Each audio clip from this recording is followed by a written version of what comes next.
everybody, welcome to Q&A part 2 of betting strategies. We're here at the Skaha Bluffs, just outside the fortress. You see people climbing right up to the top. We were out at the Doctor's Wall earlier, and we're on our way back. That's like one that's way out there. And then we've decided this is the best hiking in BC because it is really steep and rocky and difficult and fun. We don't do any of the cliff climbing, but the hiking is amazing here. So in this part 2, we are calling it to spin or not to spin. So you'll notice that when you bet on a number and you see a number, it doesn't always necessarily come on the next spin. You'll see sometimes it comes the second spin, third spin down.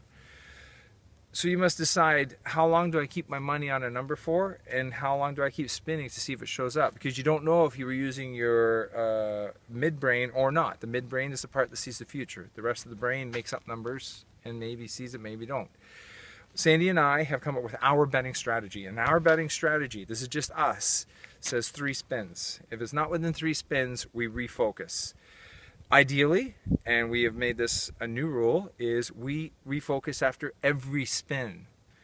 And that's the best way, if you can have the patience and time to do that. I mean, sometimes you don't. Sometimes you see a number, you go, oh, I know it's coming, so you'll spin a second and maybe a third time because you're sure it's coming. And it probably is.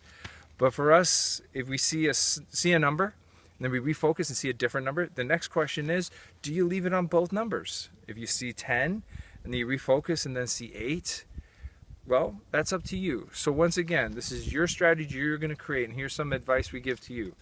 And that is, set up a fake money account in a casino. Practice play, they call it. So you get a practice play account and you do your betting strategy. You decide in your mind, I'm going to bet for whatever it is, number of spins. I'm going to refocus this every so many times. I'm going to bet whether it's on the neighbors or if you're going to use the other method on, the main numbers. And then at the end of your session, you see if you were up money or down. If you're up money, it worked. If you're down, it didn't work. So the last thing about that practice play is you must let it evolve and change. So what works this month might not work 3 months from now, or it can become better. You could become the real Henry Sugar. You could be the person who sees the next number perfect every time, which is Henry Sugar. Now, you don't have to wait till you're Henry Sugar to make money, because we have lots of people making lots of money at roulette, including Sandy and many of our friends, who don't see it perfect every time. Think about it. You can be wrong 35 times in a row and then hit it right and break even. Okay? So that's pretty cool. All right, so you don't have to be perfect to be making money, but you also don't want to be gambling. Gambling comes when you get out of control, when you're not seeing the future and you're just letting money play. I did this one night, where I was drinking and having fun, and I thought I saw a number and it didn't show up, but I was sure, and I just started letting the money go and going. Before you know it, I'd lost like $200. Anyways, that happened one time, never happened again. Best not to let it happen to you.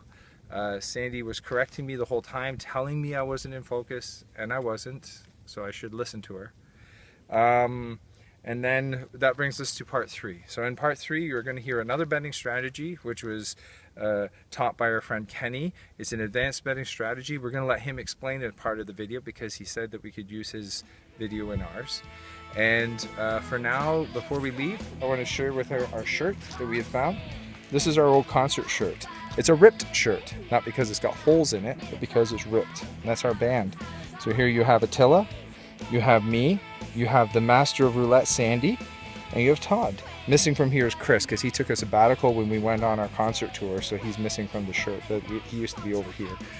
And it's Blow Your Mind from 2005, and we sold hundreds and hundreds of these shirts way back 10 years ago, and we still have a few for ourselves that we kept, obviously. And right now we have Sleepy Boys. You have Obi-Wan Kenobi. He's lying down there. He's carried the backpack back when it's empty. Say hi, Obi-Wan. And we have Luke. Luke is over here. He's a sleepy husky, and he's tired. He's tired. They're not jumping all over me today, because they went all the way out to the Doctor's Wall. And this is the parking lot, and we're way down here. And the Doctor's Wall is way out here.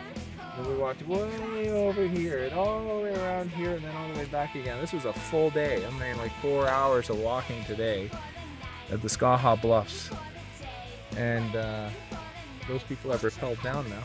So have a shoot around the panoramic view of some of the cliffs. That one behind those trees is called the Buttress. And then on the other side of it's the Diamondback. And anyways, down there's Skaha Lake. Alright guys, see you in part 3.